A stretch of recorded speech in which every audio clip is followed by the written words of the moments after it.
Pues para no quitar tiempo y agradeciendo muchísimo esta oportunidad de participar en este curso de Mística y Antropología, y que culmina esta mañana, vamos a culminar la mañana con una mesa redonda, Mística y Religión. Sí tengo que decir, además de agradecer a los ponentes que nos han precedido, pues el marco magnífico en el que nos han situado, tanto desde la ciencia como desde la espiritualidad, que vamos a tener la participación de dos personas que desde diferentes áreas nos van a expresar, nos van a adentrar en el ámbito nuclear de nuestro tema, que es precisamente la mística. Me ha pedido la organización que la presentación sea más extensa, que no sea solo una presentación, sino una breve intervención. Entonces intervendré y espero que sea breve, porque ciertamente quiero que los compañeros de mesa tengan la preferencia. Además, don César Nombela, el rector, ya ha empezado con el primer aspecto que yo quería resaltar, que es el significado del término místico. Y ciertamente en el léxico hispánico, como él decía, la Real Academia Española de la Lengua habla de mística como parte de la teología que trata de la vida espiritual y contemplativa y del conocimiento y dirección de espíritus. Una segunda acepción, estaba citando a don César y ahora aparece, era la experiencia de lo divino. Y una tercera acepción de este término es expresión literaria de esta experiencia.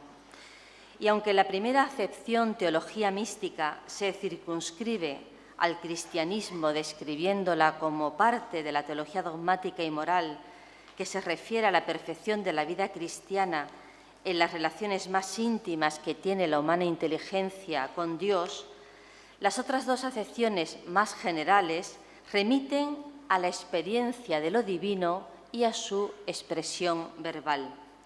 Del dato empírico es que en la persona humana se da una percepción interior de las realidades trascendentales, la máxima de las cuales es Dios mismo, a modo de conocimiento previo, intuición, se decía hace un momento, al uso del intelecto y que excede las posibilidades de éste. De ahí la necesidad del recurso a la metáfora, a la poesía, a la expresión simbólica y artística en general para comunicar lo que se da en lo íntimo. Raissa Maritain hablará de una cierta experiencia que puede llamarse conocimiento oscuro y sabroso de sabor totalmente espiritual, porque la realidad nos desborda. El andamiaje de la experiencia mística y de su evolución descansa en una realidad misteriosa que reside en el fondo del alma, afirmará el gran teólogo místico Juan González Arintero. Por tanto, nos estamos refiriendo a una realidad íntima, honda, secreta, escondida, que, poniendo en estado de trascendencia al ser humano, lo deja sumido en el misterio y abierto al infinito. No es de extrañar que el sustantivo mística haya tenido una aplicación abundantísima, significando aquello sobrenatural o sagrado de carácter espiritual que permanece escondido a la sensibilidad externa. Y aunque el sentir popular sigue relacionándolo con estados de enajenación, con actuaciones esotéricas o con fenómenos espectaculares, la Iglesia Católica precisa claramente que cuando hablamos de mística no nos estamos refiriendo solamente a gracias especiales o signos extraordinarios, sino a un don gratuito hecho a todos, la unión íntima con Dios a la que estamos convocados todos los cristianos, dice el Catecismo en su número 2014.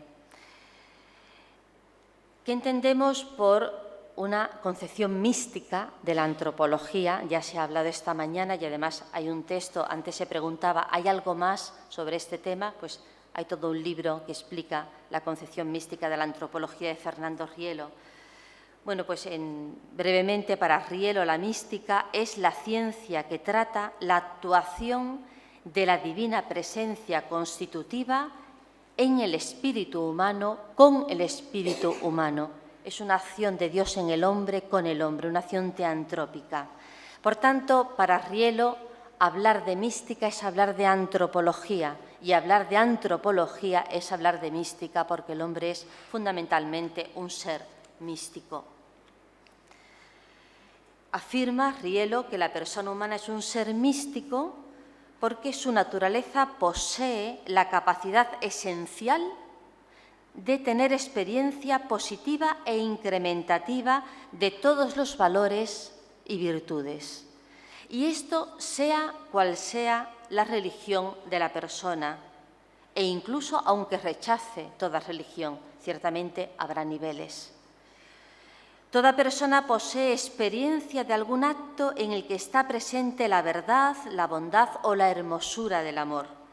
Todos tenemos vivencias positivas de liberación interior, de paz. Nos acaban de describir en la conferencia anterior como cierra esta vivencia de paz que tiene Víctor Frank, de felicidad, y esto es experiencia mística. ¿Por qué entonces, me pregunto y pregunto a los compañeros de mesa, hay un cierto temor, comodidad cuando se habla de mística? La experiencia mística con frecuencia está bajo sospecha. El místico brilla con luz especial, destaca en el paisaje de lo rutinario. Pero, ¿cómo comprobar su autenticidad? ¿Con qué baremos mediremos su calidad? ¿Quién certificará su excelencia? Antaño, cuando la cristiandad era paradigma universalmente aceptado, lo místico estaba en entredicho, porque se salía de la norma establecida y era considerado peligroso. Baste citar a modo de ejemplo, en nuestro contexto occidental, la incomprensión que costó la vida a Juana de Arco y la libertad a Juan de la Cruz, hoy reconocidos no solo como grandes santos de la Iglesia católica, sino como enseña de la civilización francesa y de la literatura universal, respectivamente. Pero si las estructuras medievales no favorecieron el reconocimiento de lo místico, tampoco lo hace la cultura actual, sumergida en la exaltación de la libertad, donde el subjetivismo y el escepticismo se dan la mano para aplaudir tanto un valor como su contrario y permitir que cada cual se acomode en su individualismo y actúe como quiera, siempre que permanezca en la esfera de lo privado. Por una parte, se da luz verde a cualquier tipo de experiencia y, por otra, solo se concede validez a lo científicamente comprobado. Y, sin embargo, constatamos que el hombre de hoy da a la experiencia valor supremo. Quiero tener experiencia. Y aunque esté teñido por la desconfianza, damos valor a quien nos habla de lo que ha experimentado, de la experiencia propia. Es que él lo ha vivido así. Si lo dice es porque lo siente así. La experiencia mística es argumento de autoridad.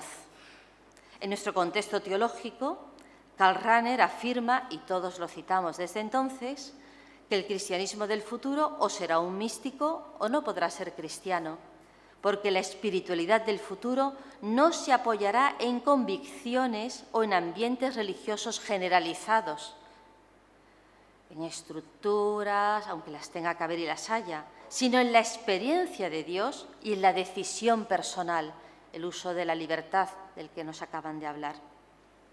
La experiencia mística es experiencia universal, por eso reconocemos, respetamos y valoramos los místicos de otras religiones.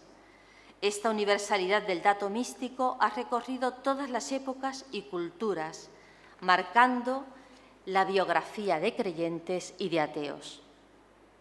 Son ejemplos conocidos la historia de Siddhartha Gautama Buda, quien logra un completo despertar espiritual, o de Saulo de Tarso, con su caída del caballo, su caída a otra realidad más honda. La experiencia mística ha tenido el fruto objetivo el dato científico de un rotundo cambio de vida. Este es un dato a señalar. Hay otros casos paradigmáticos de esta universalidad y gratuidad, y me voy a detener un momentito, con ello voy concluyendo, como el de André Froissart, que es muy conocido, pero es tan significativo que voy a leer un pequeño texto suyo. Sabemos que su vida transcurre entre el 1915 y 1995, es un contemporáneo, y estamos ante uno de los intelectuales franceses del siglo XX más influyentes en su país. Educado en un ateísmo total, no buscaba a Dios, se lo encontró. Y este encuentro fue definitivo. Él mismo nos ofrece su testimonio. Ahora es la cita textual. Sobrenaturalmente sé la verdad sobre la más disputada de las causas y el más antiguo de los procesos. Dios existe. Yo me lo encontré. Fue un momento de estupor que dura todavía. Nunca me he acostumbrado a la existencia de Dios. Habiendo entrado a las 5:10 de la tarde en una capilla del barrio latino en busca de un amigo, salí a las 5:15 en compañía de una amistad que no era de la tierra. Habiendo entrado allí escéptico y ateo de extrema izquierda, volví a salir algunos minutos más tarde católico, apostólico, romano, llevado, alzado, recogido y arrollado por la ola de una alegría inagotable. Subrayo este otro dato. He hablado rotundo cambio de vida, alegría inagotable. Sigo con la cita. Al entrar tenía 20 años.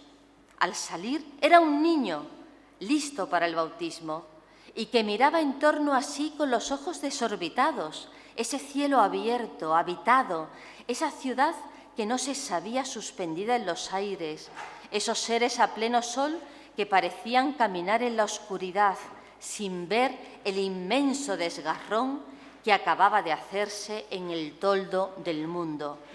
Mis sentimientos, mis paisajes interiores, las construcciones intelectuales en las que me había repantingado ya no existían. Mis propias costumbres habían desaparecido y mis gustos estaban cambiados. Es una cita textual de la magnífica obra biográfica Dios existe, yo me lo encontré. Volviendo a la pregunta inicial, ¿cómo reconocer la mística verdadera y distinguirla de la pseudomística, enajenación o cualquier forma de ideología o fanatismo? Lo místico, antes se ha preguntado sobre las espiritualidades, no es lo mismo espiritual que místico, ya lo dirán otros ponentes en estos días, ¿verdad? Profundizarán en ello. Lo místico es respuesta activa a la acción divina. Por tanto, la experiencia espiritual va unida al compromiso también espiritual. La autenticidad de la experiencia mística arroja signos entre los cuales resalto, además de los dos subrayados hechos anteriormente, 3 virtudes indispensables: humildad, obediencia y coherencia de vida. Diríamos, ¿obediencia a qué? Pues quizás a esa naturaleza que se decía antes. No es lo mismo el seguir una espiritualidad que otra, entre comillas, espiritualidad. El místico auténtico, dirá Fernando Rielo, por su compromiso radical pone en crisis las situaciones, pero lejos del individualismo se siente en verdadera comunión, dando a todo dirección y sentido trascendentes. El revolucionario fanático, al contrario, lo hace, es decir, pone en crisis las situaciones, pero sin dirección y sentido últimos, violentando y buscando el protagonismo para imposible utopía en este mundo. Faltan a este tipo de revolucionario las mejores herramientas: el amor sin medida y la comunión ordenada. Fin de la cita de Rielo. Somos seres relacionales, no autónomos y solitarios. Constituidos por el absoluto, dependemos ontológicamente de él y en nuestro transcurrir histórico nos necesitamos mutuamente, nos ayudamos y nos sujetamos unos a otros. La sujeción es valor universal.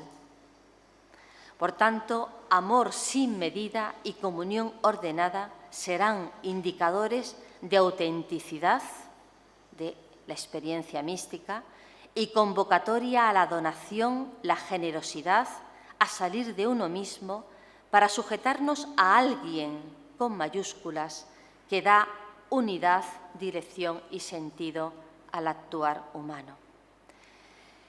He intentado introducir esta mesa redonda con una cierta amplitud como se me ha requerido y ahora sí voy a ceder la palabra a los dos miembros los que tengo el honor de acompañar, Pilar y Mariano, y les voy a presentar muy brevemente a ambos para ya no quitar más tiempo y poder proceder después al diálogo.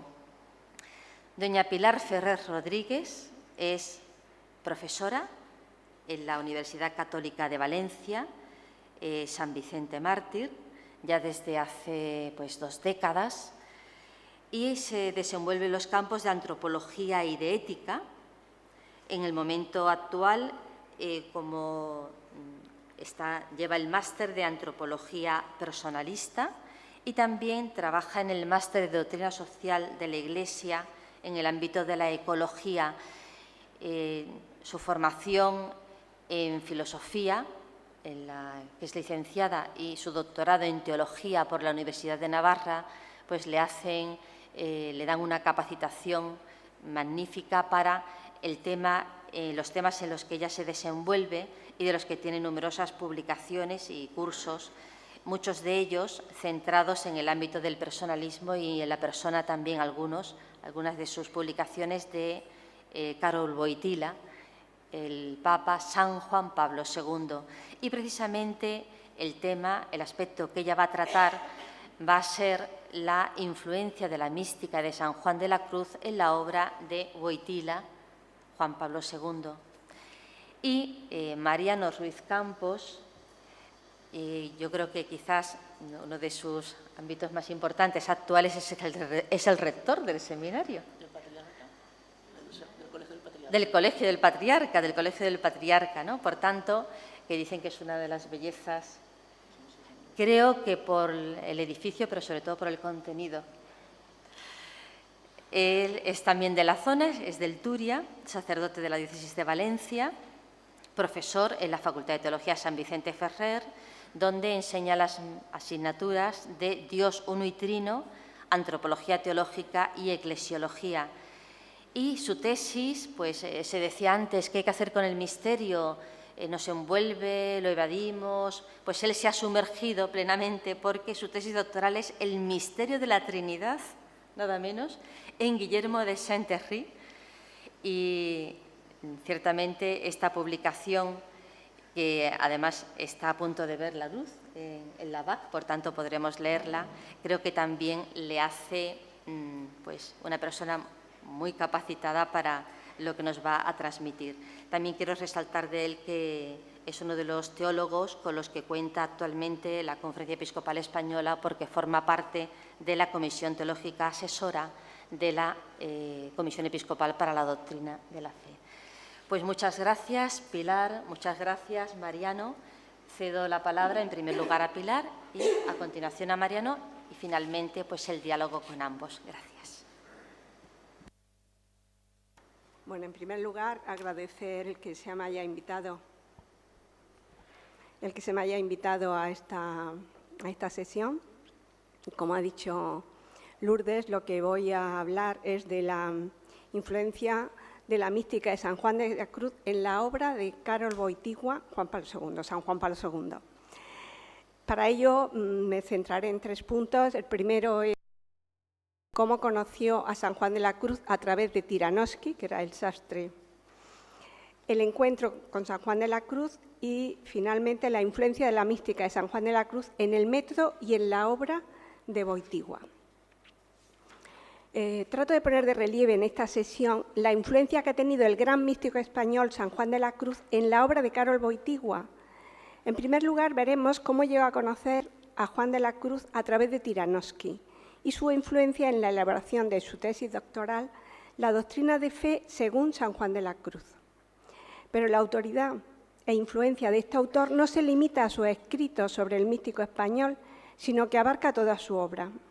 Dice el profesor Bodniak: el núcleo esencial de su propia visión filosófica y teológica se encuentra ya en su obra literaria, poesía y drama, y en su tesis doctoral dedicada a la teología de la fe en los escritos de San Juan de la Cruz. En el horizonte de la vida de Karol destaca en sus primeros años de vida en Cracovia cada vez con más claridad la personalidad de Tyranowski, el sastre. No tenía una formación teológica conseguida en las aulas, pero vivía una profunda y personal experiencia mística. Procuraba transmitir a los jóvenes su fe y su experiencia de Dios. Juan Pablo II recuerda en su libro Don y Misterio a Tyranowski. Dice: era empleado de profesión, aunque había decidido trabajar en la sastrería de su padre. Era un hombre de una espiritualidad particularmente profunda. Tyranowski, que se estaba formando en el escrito de San Juan de la Cruz, me introdujo en la lectura de sus obras. Es probablemente debido a la influencia de este por lo que Wojtyła decidió su doctorado en teología sobre San Juan de la Cruz y estaría profundamente influenciado por la espiritualidad carmelitana, tanto que en determinado momento de su evolución espiritual consideró entrar en el Carmelo.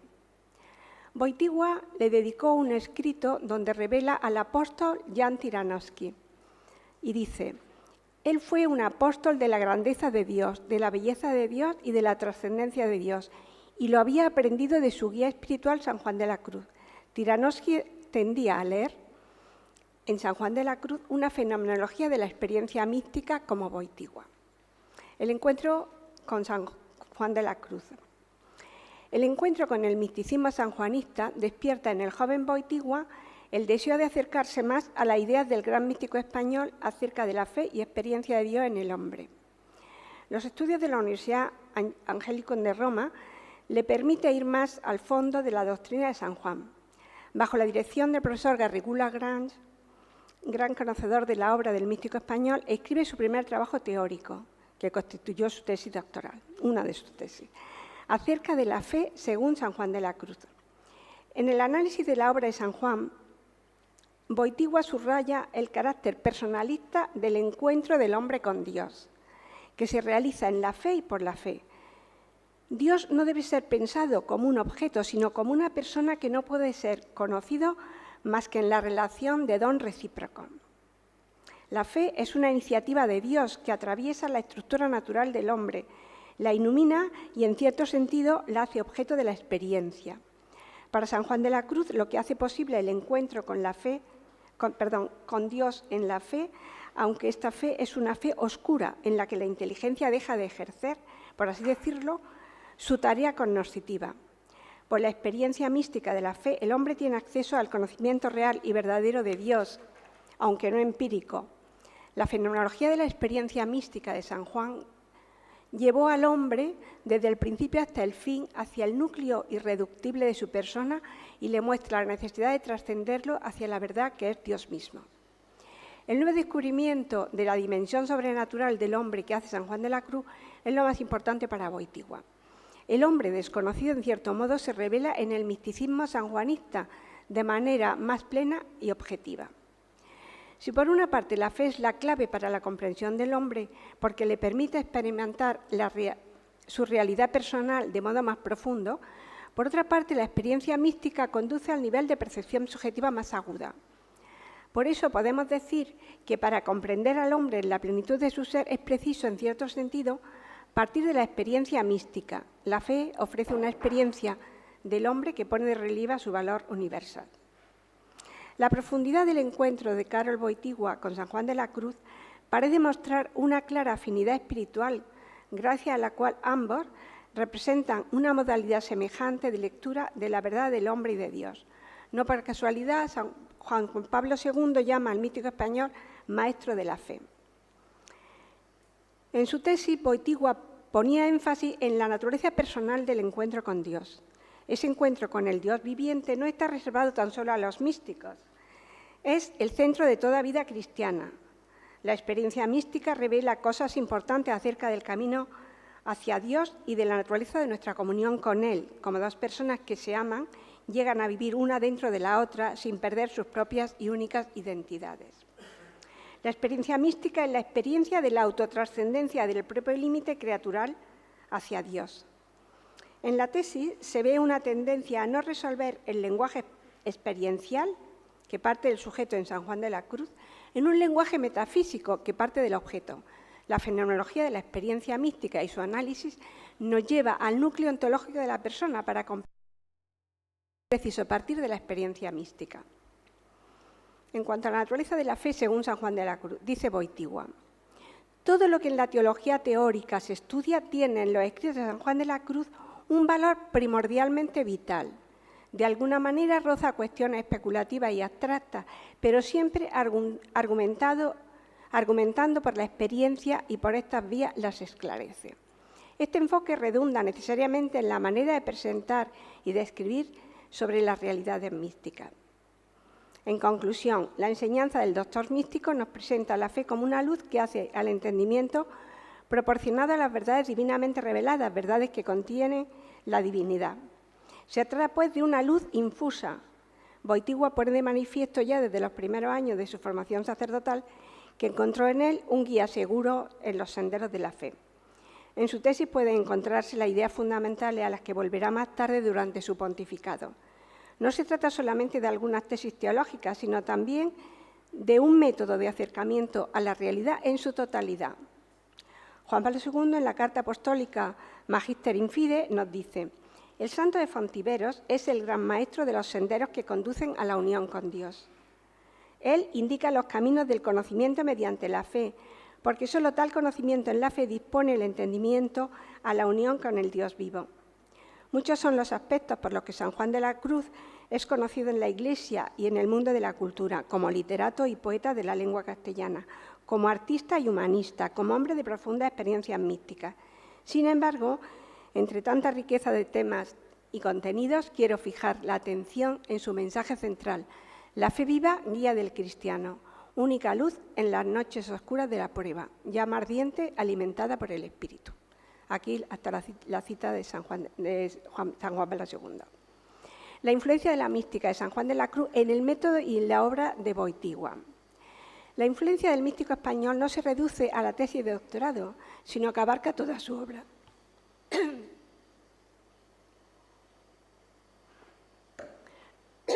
Así lo pone de manifiesto Robert Borgniac. El núcleo esencial de su propia visión filosófica y teológica está en su tesis doctoral, dedicada a la teología de la fe en los escritos de San Juan de la Cruz.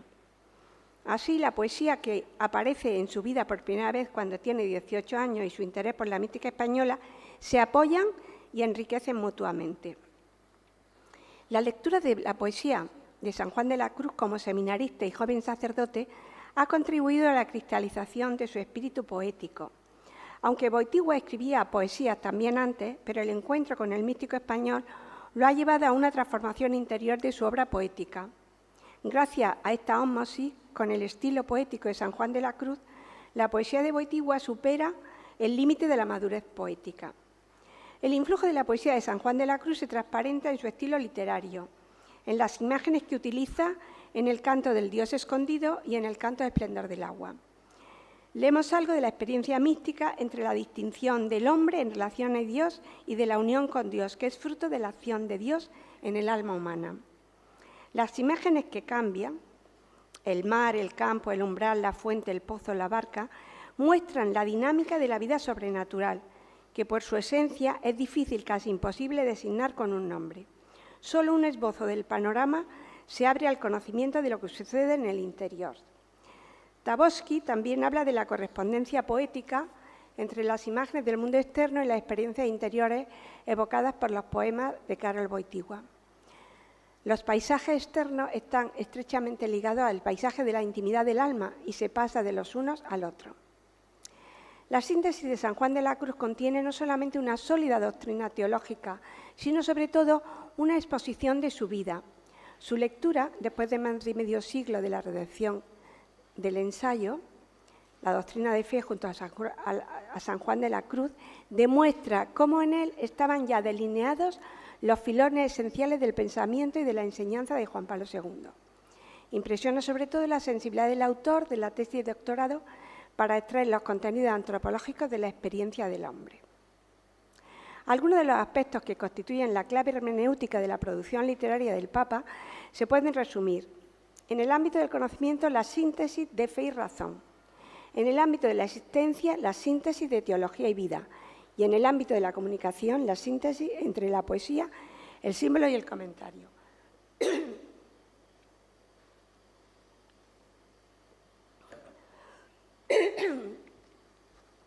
En su disertación, Boitigua muchas veces subraya la armonía entre la fe y la razón, que se percibe en los textos de San Juan de la Cruz. La fe es definida como una fuerza del intelecto que tiene como su función y su término la unión con Dios. La fe y la razón son, por lo tanto, dos realidades que no se deben separar. El futuro Papa subraya su asombro ante el acento tan fuerte que el doctor místico pone en el valor de la razón humana. Boitigua, convencido de las posibilidades reales del intelecto, subraya que su ser consiste en una apertura a la infinitud. En el pensamiento del místico de Fontiveros hay que buscar inspiración para muchos de sus escritos. En la introducción de su tesis doctoral, el joven Boitigua hace la advertencia de que las obras de San Juan no tienen un carácter propiamente especulativo. Ellas transmiten el testimonio de una vivencia que conduce a experiencias místicas similares. El objetivo de estas obras es muy práctico, fruto de la experiencia. En su artículo sobre el humanismo de San Juan de la Cruz, el futuro Papa expresa su convicción sobre el verdadero humanismo del pensamiento del místico español. En sus obras se pueden buscar las fuentes de la reflexión antropológica de Boitigua en sus escritos específicamente filosóficos, Amor y responsabilidad y Persona y acción. La génesis del personalismo botiliano hay que buscarla en la visión sanjuanista. Boitigua aprecia mucho la categoría de experiencia. Al Dios que actúa se le reconoce por la experiencia. A Boitigua no le interesa el hombre abstracto, sino el hombre que conoce, vive, tiene experiencia de Dios que actúa. Un rasgo distintivo de la producción literaria de Boitigua es el símbolo. Al inicio y al término está presente la poesía. No solo las primeras, sino también la última obra del pontificado, tríptico romano en concreto, tienen forma poética. Este es un factor de la unidad de su pensamiento que muestra que no es posible transmitir toda la riqueza de la fe utilizando solamente la especulación rigurosa.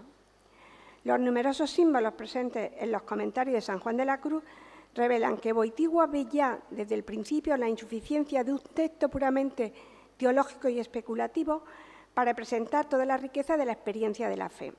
El lenguaje de la fe necesita una metáfora, un símbolo, una poesía que visualizan la verdad de un modo existencial y más directo, de un modo personal. Por eso Juan Pablo II, al final de su vida, regresa a la forma poética. Boitigua encontró en San Juan de la Cruz la unidad de filosofía, descripción fenomenológica y poesía. Así se percibe tanto en su interés por la fenomenología como también en sus poesías. La mayor parte de su disertación son descripciones analíticas en las que Boitigua subraya el carácter práctico de la armonización entre filosofía, descripción y poesía. Esta armonización es lo que ayuda a transmitir mejor los efectos de la experiencia mística. Boitigua está convencido de que el modo de escribir de San Juan de la Cruz tiene como objetivo la mejor comunicación con los lectores de sus escritos. El uso del lenguaje simbólico y poético ayudará a Boitigua en su comunicación con el mundo contemporáneo. Hay que atribuir a este hecho también a la deuda intelectual y espiritual que Boitigua tiene respecto a San Juan de la Cruz. La elección de la poesía, retomada varias veces, desvela sobre todo su convicción acerca del valor y el potencial expresivo del lenguaje poético. Quizá habría que buscar en ella también un eco de la antigua concepción según la cual solamente el lenguaje y la poesía ofrece un modo adecuado para hablar sobre las cosas más importantes, sobre los misterios de Dios y de los hombres. la unidad de Dios y el hombre como hilo temático conductor de la poesía de Wojtyła. El hombre es uno de los temas principales de la poesía de Wojtyła. Borniat lo denomina un sujeto retirado o escondido o místico. Una pasividad mística que trata los grandes maestros de la vida espiritual. Un sujeto relacional que encuentra la verdad de su mismidad por medio del diálogo con Dios. El retirarse del sujeto no quiere decir aquí una pérdida de sí mismo, sino más bien un acto por el que el hombre se dona a sí mismo. El recibirse a sí mismo del otro es la plenitud del obrar del hombre.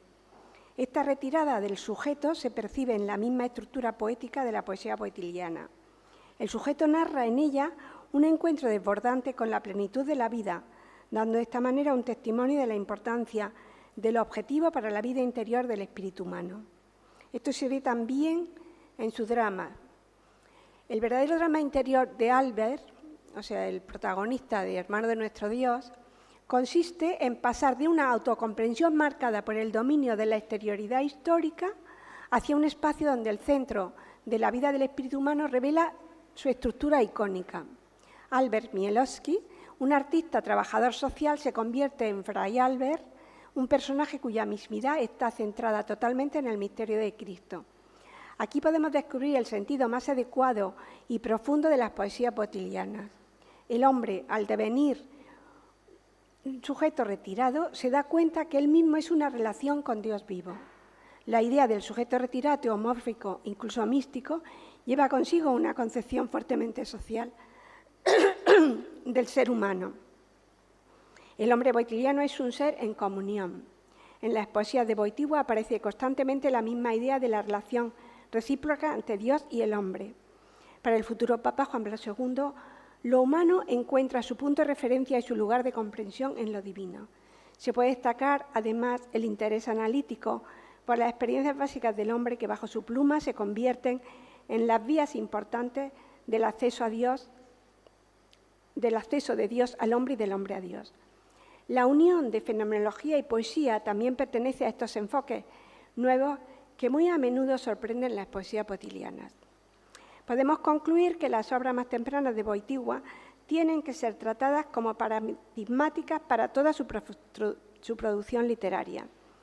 En su tesis doctoral y en sus poesías encontramos la clave de la interpretación de toda su vida y obra. El núcleo de su visión teológica y mística, este eje místico forma parte de lo más esencial de su pensamiento y de la heredad que nos dejó. En una época histórica de gran desaparición de la esperanza y de la muerte del hombre, Wojtyła supo encontrar y propagar una visión del hombre en la que lo más sustancial es la relación con Dios. El medio más adecuado para narrar esta relación son la poesía y el drama. Por eso su visión puede denominarse como una verdadera narración poética, una verdadera teología poética. El encuentro de Juan Pablo II con San Juan de la Cruz fue algo duradero, que supera el ámbito de su trabajo científico coronado por el doctorado. La profundidad del encuentro parece mostrar una clara afinidad espiritual, gracias a la cual ambos representan una modalidad semejante de lectura de la verdad del hombre y de Dios. Gracias a esta ósmosis con el estilo poético de San Juan de la Cruz, la poesía de Wojtyła supera el límite de la madurez poética. Gracias.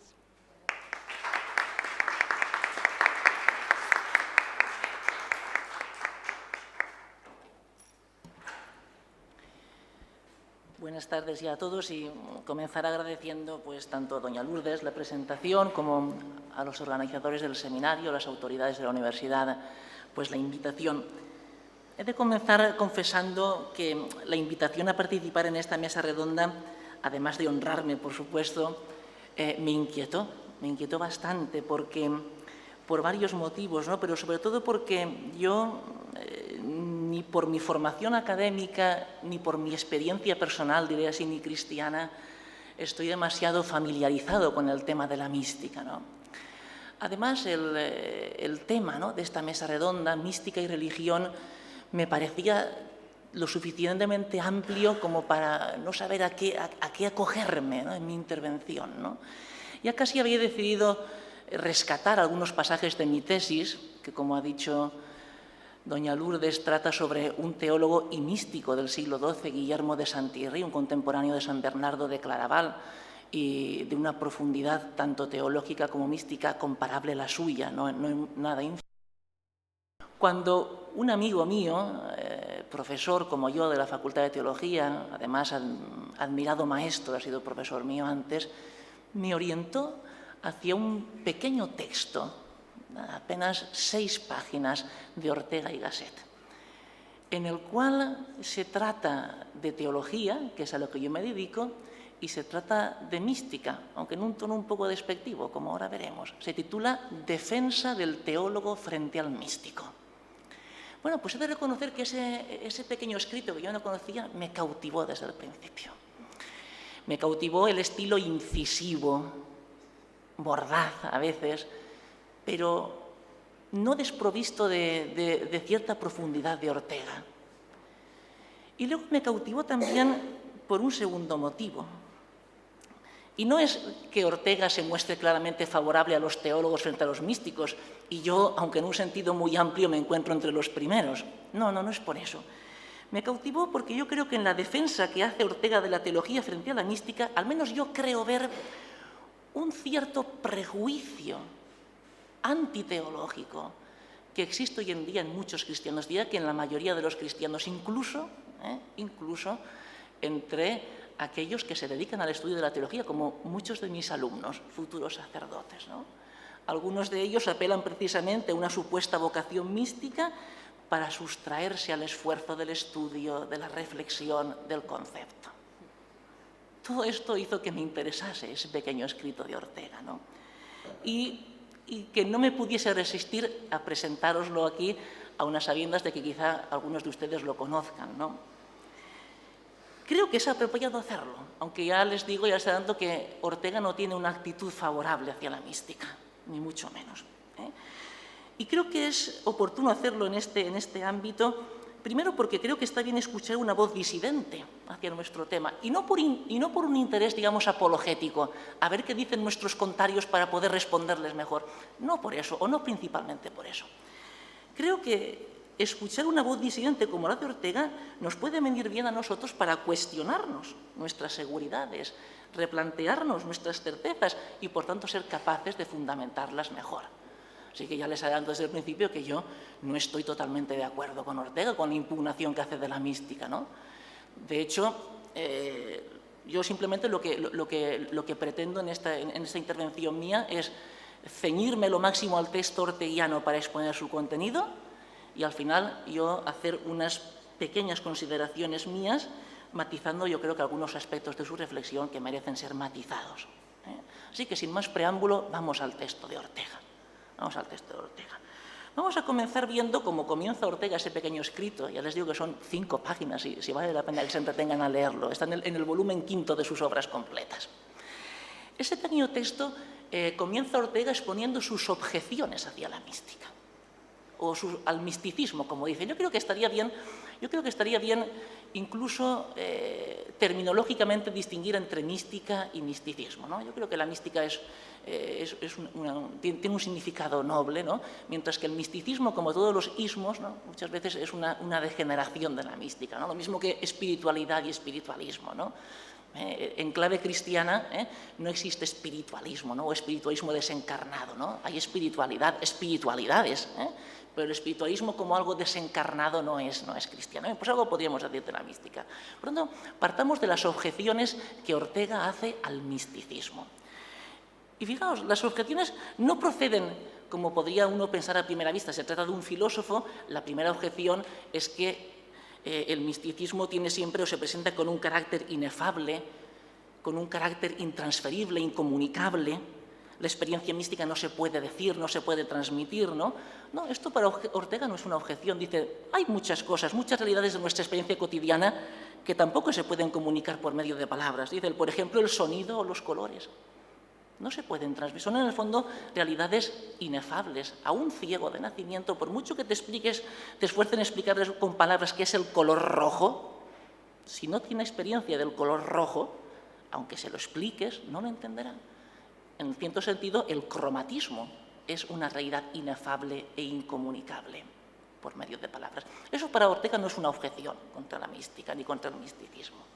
Tampoco lo es la supuesta superioridad con la que el místico a veces se presenta ante el común de los mortales. También dice Ortega que hay saberes, dice, cito textualmente sus palabras, dice, existen en efecto saberes que por su consistencia misma son incomunicables y alientan inexorablemente prisioneros del silencio. Es decir, cuántos sabios, cuántos grandes intelectuales han estado en la historia solos, relegados, aislados de los demás, ¿no?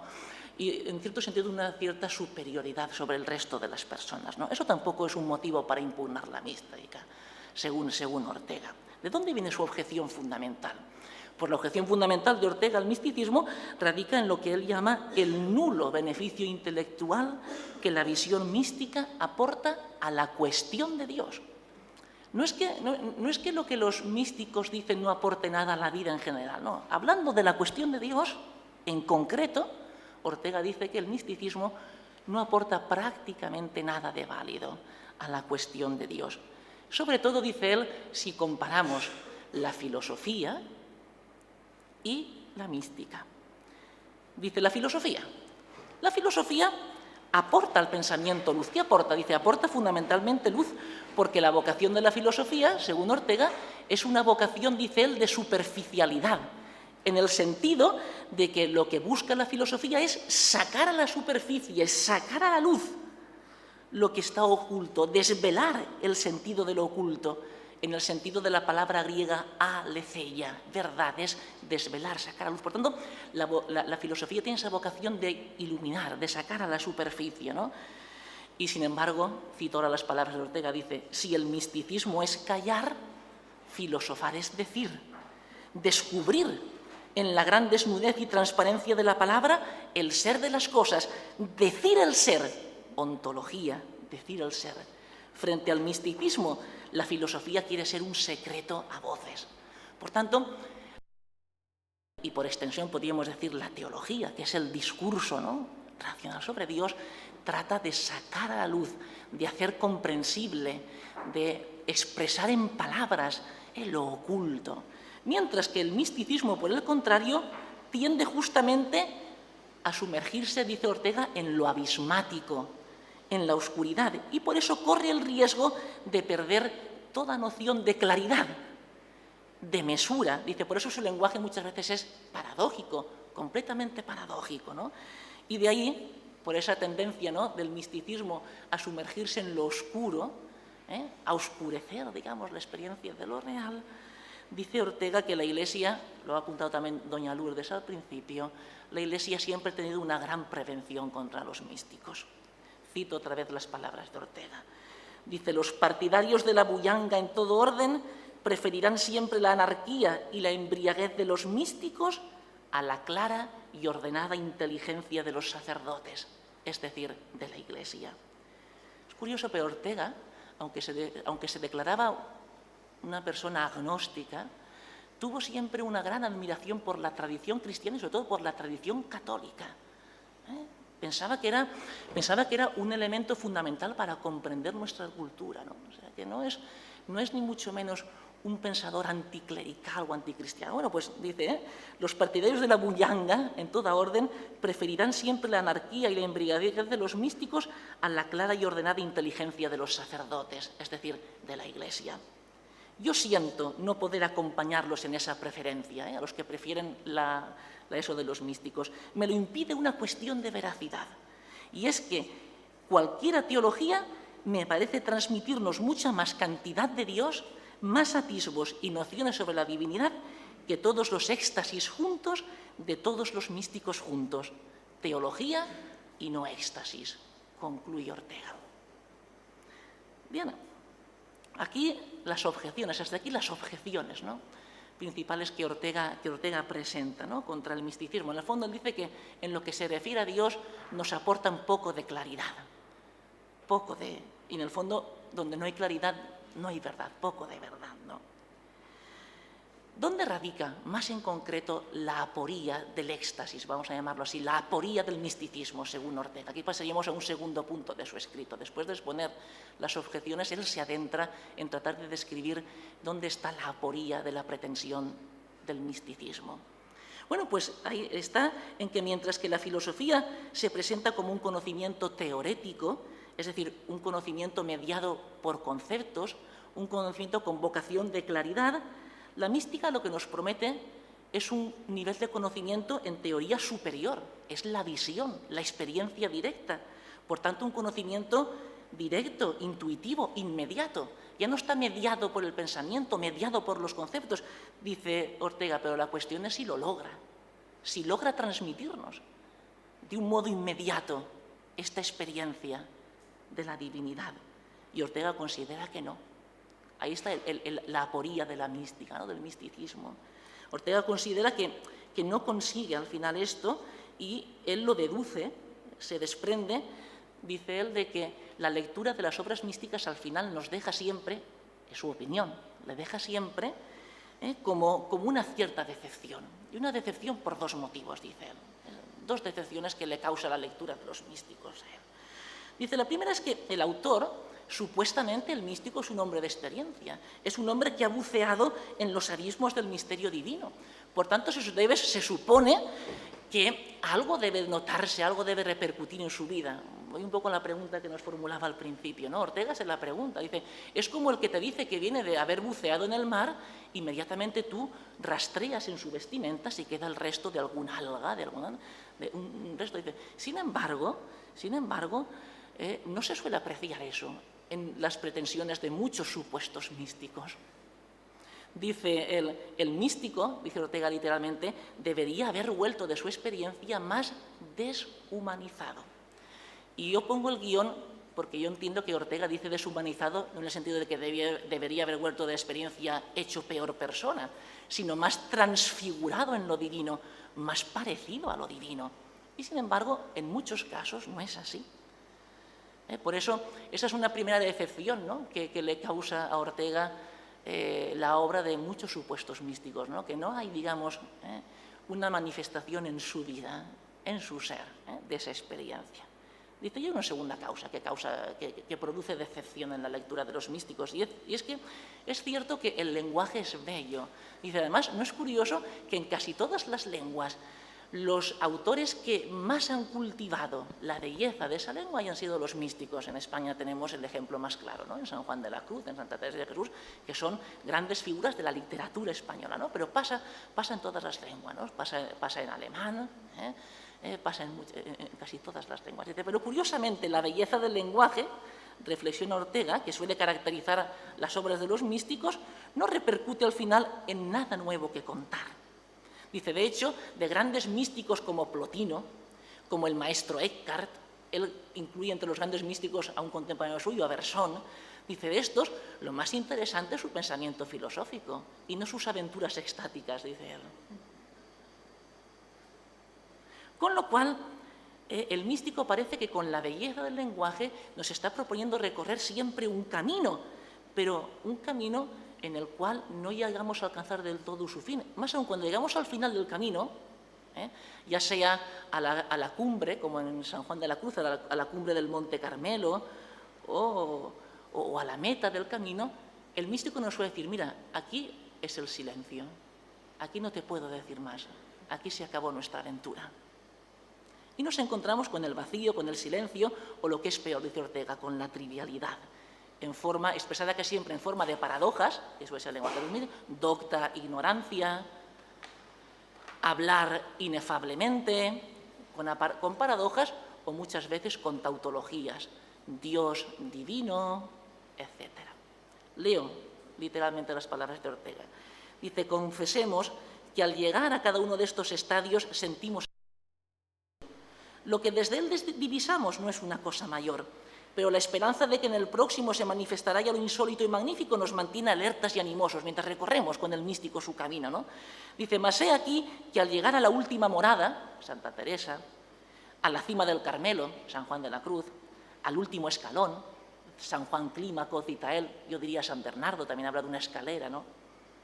El místico guía, que no ha parado de hablar durante un momento, nos dice: ahora quédese usted ahí solo, yo voy a sumergirme en el éxtasis, a la vuelta le contaré a usted. Y el místico, tan locuaz antes, tan maestro del hablar, se torna taciturno en la hora decisiva, o lo que es peor todavía y más frecuente, nos comunica del transmundo noticias tan triviales, tan poco interesantes, que más bien desprestigian el más allá. Bien, yo confío no escandalizarles demasiado con esto, no es mi pretensión, ¿no? Sino simplemente, de alguna forma, que la visión, digamos, así tan desfavorable de Ortega nos cuestione a nosotros, ¿no?, nuestros propios planteamientos, ¿no? Bien, un poco hasta aquí la pretensión, la exposición del texto de Ortega, no va más allá, ¿no? Un poco sus objeciones al misticismo y, al final, la razón fundamental, la aporía que ve él en el místico, ¿no?, que promete mucho, incluso con un lenguaje muy bello, ¿eh? Y, sin embargo, cuando llega la hora de sacar los frutos de esa promesa, nos deja en el vacío, ¿eh? O simplemente nos dice trivialidades, paradojas, tautologías, ¿no? ¿Cuáles son mis conclusiones, de esta provocación de Ortega? Porque es una provocación, ¿no? Y así los pongo yo, como una provocación y como una incitación a la reflexión, ¿no? Bueno, yo veo en la provocación de Ortega, lo he dicho al principio, un elemento positivo, ¿eh? Yo creo que hemos descartado un elemento positivo, ¿no? Y el elemento positivo es que nosotros debemos afirmar siempre la validez de la reflexión teológica, la validez permanente de la reflexión teológica, incluso en la experiencia mística. ¿Por qué? Porque es necesaria la mediación del pensamiento, la mediación del concepto, también para redescubrir la presencia de Dios entre nosotros, y cuanto más en nuestra cultura. Nuestra cultura es una cultura del pensamiento, de la experiencia, sí, pero también, lo decía antes en su presentación doña Lourdes, ¿no?, es de la experiencia, pero también le gusta, digamos, la claridad, de la ciencia, de las demostraciones empíricas. Quiere que haya lógica, quiere que haya pensamiento, no solo sentimiento, no experiencia como puro sentimiento. Y eso nos tiene que invitar a no desechar tan rápidamente la validez de la reflexión teológica. Es más, yo creo que la verdadera experiencia de Dios, por abarcar la totalidad del ser humano, no puede excluir ninguna de sus dimensiones, por tanto, tampoco la dimensión intelectual, la dimensión reflexiva, por tanto, debe incluir la inteligencia, el razonamiento. Y la teología es eso, inteligencia de la fe, intellectus fidei. Y el motivo de fondo de esto es que la experiencia de Dios no se da solo en la forma de trascendencia y de misterio. Eso, en el fondo, nos llevaría a un apofatismo radical, a no poder decir nada de Dios, y por tanto nos llevaría al agnosticismo. Pero la experiencia de Dios no se da solo en forma de trascendencia y misterio. Desde luego que Dios es misterio, no es un objeto, no es un fenómeno de este mundo, pero la experiencia de Dios, y más aún en el caso cristiano de la experiencia de Dios, además de trascendencia y misterio, incluye historia, incluye alteridad, porque nuestro Dios se ha hecho hombre. Nuestro Dios nos interpela con su palabra, y además de historia y alteridad, incluye interioridad y subjetividad, porque nuestro Dios mora en nosotros, es el Espíritu que hace su templo en nosotros. La experiencia de Dios cristiana, la fe cristiana, integra muy bien estas tres dimensiones de la experiencia de Dios, que es trascendencia, que es misterio, desde luego, pero que es historia, es alteridad y es subjetividad y es interioridad. Padre, Hijo y Espíritu Santo, ¿no? Por tanto, si nuestro Dios es el Dios de la historia, de la alteridad, de la presencia interior, es el Dios de la palabra, del logos, el Dios del amor. Por tanto, también la experiencia de Dios, la mística, merece ser pasada por la mediación de la palabra, por la mediación del pensamiento, por la mediación del lenguaje, no por nada, sino para poder ser comunicada de un modo inteligible al hombre contemporáneo. Y también, al ser comunicada de una forma inteligible, facilitar que sea mejor interiorizada y celebrada por los que creemos en ella en la comunidad litúrgica. Por tanto, yo creo que la provocación de Ortega, al menos, nos debe sugerir que la mística, la experiencia mística, necesita también de la reflexión teológica. Ahora bien, y aquí viene la crítica que yo hago a Ortega. Yo no creo que lo que está en juego cuando hablamos de la relación entre teología y mística sea una especie de reparto de cantidades. ¿Qué cantidad de Dios nos aporta la teología y qué cantidad de Dios nos aporta la mística, ¿no? Como decía Ortega en el texto que les he citado al principio, ¿no? Cualquier teología me parece transmitirnos mucha más cantidad de Dios que todos los éxtasis juntos. Yo creo que no es esto lo que está en juego en la relación entre mística y teología, no es la cantidad, porque la experiencia de Dios no se puede cuantificar, ni se puede parcelar para repartir. Un tanto de experiencia de Dios le toca a la mística, o la mayoría le toca a la mística y un poquito a la teología. No se trata de un juego de cantidades. La experiencia de Dios no se puede parcelar por un motivo muy sencillo, porque Dios es uno. Dios es uno, por tanto, Dios es indivisible, más aún. Desde la visión cristiana de Dios, Dios es una comunión de amor, es una Trinidad inseparable. Por tanto, no se trata de que la reflexión teológica nos aporte más cantidad de información sobre Dios que la experiencia mística.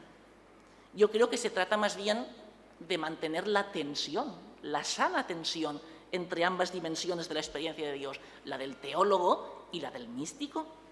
Por eso la cuestión no es defender la teología de la mística, como hace Ortega, ni al revés, defender la mística de la teología, como hacen muchos cristianos hoy en día, o como les decía al principio, muchos estudiantes míos, ¿no?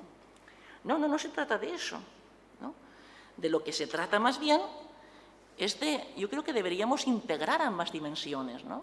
Y perseguir el ideal de una mística teológica y de una teología mística, por usar esa expresión que es el título de una obra de un gran místico también, que fue el pseudo Dionisio, el Areopagita, ¿no? ¿Qué sería una mística teológica, según mi punto de vista? Pues bueno, una mística teológica sería un sumergirse en el misterio de Dios, desde luego, eso es la mística, pero sumergirse no a oscuras, sino con la guía permanente de su palabra. La palabra de Dios es teología, porque es hablar de Dios, es Dios que nos habla. Es el hablar de Dios en sentido subjetivo de ese genitivo, es el Dios que nos habla, ¿no? Pues bien, nos sumergimos en la experiencia de Dios no a oscuras, sino con la guía de su palabra, en primer lugar. Y para los católicos, además, no solo con la guía de su palabra, sino con la guía de la gran tradición eclesial, en la cual esa palabra es acogida, es pensada, es celebrada, es vivida. Por tanto, esa palabra, tal como aparece expresada en la doctrina de la Iglesia, en el pensamiento de los padres y de los grandes teólogos. Por eso una mística teológica, es una mística que procede, ¿no? Guiada, iluminada por la luz de la palabra de Dios, en todo el sentido amplio que tiene la palabra de Dios para el católico, ¿no? Que no solo el libro sagrado, sino la gran tradición eclesial en la que se incluye también la reflexión teológica. Y una teología mística. Bueno, pues una teología mística no en el sentido que la entendía, por ejemplo, San Juan de la Cruz en su época. En la época de San Juan de la Cruz se contrapone teología mística a teología escolástica, teología de estudio a teología de experiencia. No.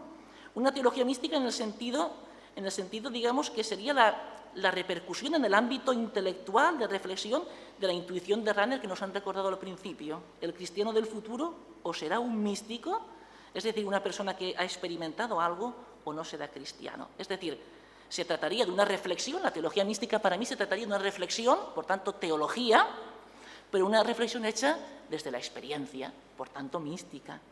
Una teología, podríamos decir, que no se comprende a sí misma, sino como una palabra segunda, por usar una expresión que no es mía, sino de un gran teólogo español, Olegario González de Cardenal. Una teología que se entiende como palabra segunda con respecto a qué? Como palabra segunda con respecto, dice Olegario, a la oración y a la doxología. Y cito sus palabras, dice, porque la invocación de fondo, o sea, la experiencia, ¿no?, de tú a tú, con Dios, esa invocación de fondo se hace reflexión en la superficie. Y la oración en la raíz aflora como razones e incitaciones en sus ramas. Esto sería para mí una teología mística. Total, que podríamos decir que sin la experiencia del encuentro con el misterio, la mística, la teología no sería más que vana palabrería, que es lo que a la mayoría de nuestros contemporáneos les sugiere. Vana palabrería, pero ¿estos de qué hablan? De sustancias, de personas, de accidentes en el pan eucarístico, ¿estos qué dicen? ¿no? Sin la experiencia del encuentro con Dios, al final la reflexión teológica es vana palabrería. Y en este sentido es verdad, no puede haber teología sin mística, en eso se equivoca Ortega. No puede haber teología sin mística. Pero a la vez, la confrontación con el misterio, o sea, la mística, sería ininteligible e incomunicable sin la mediación del pensamiento, o sea, la teología. Y en este sentido la mística necesita de la teología, primero para comprenderse a sí mismo, incluso como experiencia mística. Sin la teología, ¿cómo saber que nos hemos confrontado con Dios, con el misterio? Y no con mis propias neurosis o qué sé yo. ¿No? Y en segundo lugar, la mística necesita de la teología, como os decía, para poder ser transmitida con una cierta claridad, con un cierto sentido, con una cierta inteligibilidad. En definitiva, y termino, ambas dimensiones de la experiencia de Dios yo creo que son inseparables, la del teólogo y la del místico. En eso yo creo que Ortega se equivoca completamente, ¿no? Y por eso, en el fondo, fijaos, la Iglesia, como es consciente de esas dos cosas, lo pide a Dios en la liturgia. En la oración colecta del primer domingo de Cuaresma, pedimos precisamente a Dios estas dos cosas. Por una parte, avanzar en la inteligencia del misterio de Cristo, eso es la teología. Y segunda cosa, vivirlo en su plenitud, eso es la mística. Pues eso, que el Señor nos conceda eso, ¿no? Muchas gracias.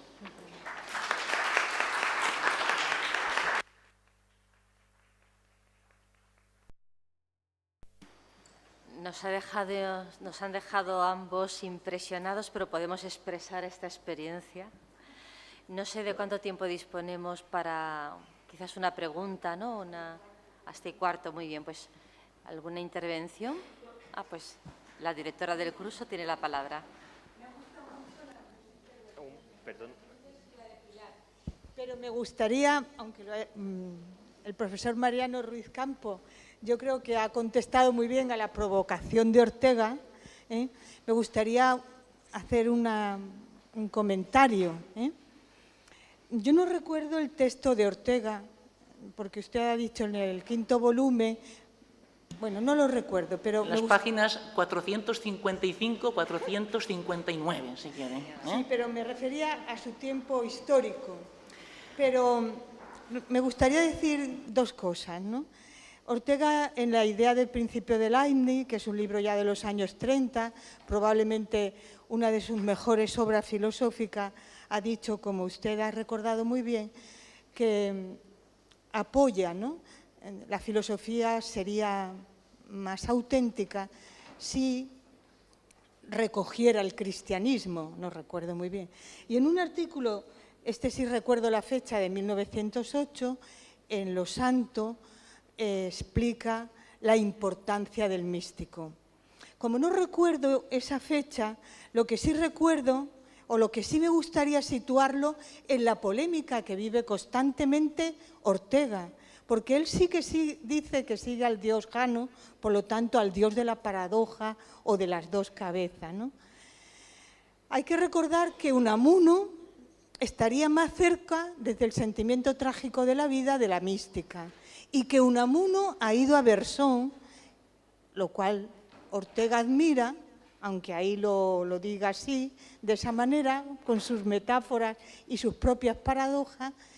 Y Bersón, cuando están discutiendo una cuestión más antigua, la cuestión de la filosofía española, y Bersón le dice claramente: ¿y por qué ustedes discuten si hay o no filosofía española cuando tiene a los grandes místicos?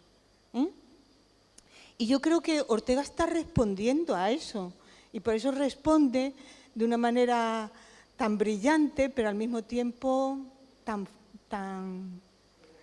provocadora, iba a decir otra cosa, pero con eso vale, ¿no? Tan provocadora. Ni le gusta ese pálpito de Unamuno, al que critica de esa manera, y prefiere entonces una filosofía que argumente. Y, por terminar, ni le gusta lo que va a venir en María Zambrano, que también le parece que va más allá de la filosofía, ¿no? Pero efectivamente, yo creo que usted ha respondido muy bien, pero quería situar el escrito, porque el propio Sirau o más autores, pero por referirme a filósofos españoles, nunca estarían de acuerdo en que la mística calla. La mística habla, ha hablado por boca de sus grandes místicos, ¿no? Pero muchas gracias. Pues este escrito es un fragmento, está publicado separado, está publicado en el año 1939, pero es un fragmento de un curso que él dio en 1929, que es filosofía, es un fragmento de un curso. Sí, de todas formas, sí, yo creo que a pesar de todo es tremendamente respetuoso, ¿no?, con el místico, ¿no?, a pesar de la ironía y de la mordacidad que usa Ortega, ¿no? Y bueno, y le reconoce el valor de recorrer, de esforzarse por recorrer un camino, de transmitirlo a los demás, ¿no? Quizá, pues, con lo que ironiza es con el éxito de ese resultado. Además, al principio del escrito lo dice, yo admito que puede haber una visión superior de las cosas y que alguien vea algo que los demás no ven. Dice, yo eso lo admito. Yo eso lo admito, dice. Otra cosa es si consiguen transmitirnos a los demás eso que han visto, ¿no? Y ahí es donde ve un poco la paradoja o eso de la mística, ¿no? En cualquier caso, la verdad es que es un éxito que me ha sorprendido muchísimo y ya digo, me cautivó tanto que digo, pues voy a comentar este pasaje, ¿no? Gracias. ¿Alguna cuestión más? Doctor Álvarez. No, yo también agradecer muchísimo a los dos las exposiciones que habéis hecho y especialmente el tono provocador de la última exposición, que de verdad creo que ha sido para todos muy esclarecedor. Y yo viniendo de fuera del mundo yo no soy ni filósofa ni teóloga, pero que sí estoy muy en contacto con alumnos en la universidad y tengo la misma experiencia que tienes tú, que la gente ahora está reclamando mucho como estas experiencias y todo lo que tiene que ver con lo místico es mucho más atractivo que si tú planteas una reflexión teológica en la universidad. No te viene nadie. Tú planteas que viene un místico a hablar de no sé cuántos y se te llena la aula magna. Es decir, yo de fuera sí que me planteo una reflexión, ¿no? Y es que quizá esto es un síntoma de que en algún momento, no lo sé, de alguna forma se ha racionalizado en exceso la vivencia de la religión, ¿no?, en detrimento de lo que es una experiencia genuina, y quizá la gente lo que está pidiendo ahora es volver de alguna forma a un equilibrio, a una armonía, o rescatar esta experiencia más primigenia, más auténtica, más personal, sin renunciar, por supuesto, a lo que conlleva de entendimiento y poder hablar y racionalizar, ¿no? A mí quizá como médico me llama la atención el síntoma que esto delata en los estudiantes y en lo que estamos viendo, ¿no? Y también el planteamiento que tenemos que hacer nosotros como profesores o como personas comprometidas con el cristianismo, ¿no? También. Estoy totalmente de acuerdo, porque efectivamente yo creo que lo que asistimos ahora es un movimiento pendular de un tiempo en que se ha desconfiado bastante de todo lo místico, de todo lo espiritual, etcétera. Y entonces lo que asistimos ahora es una especie de sed de todas estas cosas, ¿no? Yo comentando esto con algunos compañeros profesores, nos hacíamos la siguiente reflexión. Es curioso, el Vaticano II, que ha sido un acontecimiento para la vida de la Iglesia y también para la teología, por la renovación que impulsó, sin embargo, quizá al acentuar tanto, porque acentuó mucho en su afán de diálogo con el mundo, la dimensión humana del cristianismo, hasta el punto que efectivamente Cristo viene presentado como el modelo de hombre, el hombre perfecto, etcétera. A partir de ahí ha habido como una focalización del pensamiento teológico en todos los aspectos, digamos, más humanos, más inmediatos de la vivencia de la vida cristiana, ¿no? Yo creo que hemos dejado un poco de lado, hemos olvidado esa dimensión más trascendente, más sobrenatural, ¿no? Y eso, pues la gente pues, tiene sed de eso, ¿no? Efectivamente, yo creo que quizás sea, sin quererlo, un subproducto incluso de la misma reflexión del concilio, ¿no? Sí. Pero tengo la misma percepción, sí. Pues si les parece, bueno, una breve última intervención y ya cerramos. Sí. Un minuto le queda. Un minuto. Me ha sorprendido el que haya nombrado a André Frossard, porque para mí es un referente. Ha hablado usted también de que la obediencia es uno de los signos que tienen las personas que han recibido alguna gracia especial o que son místicos. André Frossard, lo comento simplemente, tiene un librito que es En defensa del Papa. A él se le ha quedado, después de su visión para toda la vida, que tiene que defender a la Iglesia y al Papa. Simplemente eso. Comentar. Muchísimas gracias por este hermoso colofón a la pequeñísima puesta en común, porque hemos dejado poco tiempo, pero ha sido muy sustanciosa y estamos en la primera mañana del curso, con lo cual esto dará más que hablar. Gracias a doña Pilar y a don Mariano por estas, yo creo que muy sintéticas, pero muy profundas intervenciones. Y como último pensamiento, el que me venía rondando durante todo el tiempo cuando oía a Ortega, primero expresado y después criticado, y es que tenemos en Juan Pablo II a un gran místico que bebió de San Juan de la Cruz y es uno de los filósofos y de los teólogos de mayor peso en la actualidad y en la historia de la Iglesia. Por tanto, mística y teología van de la mano.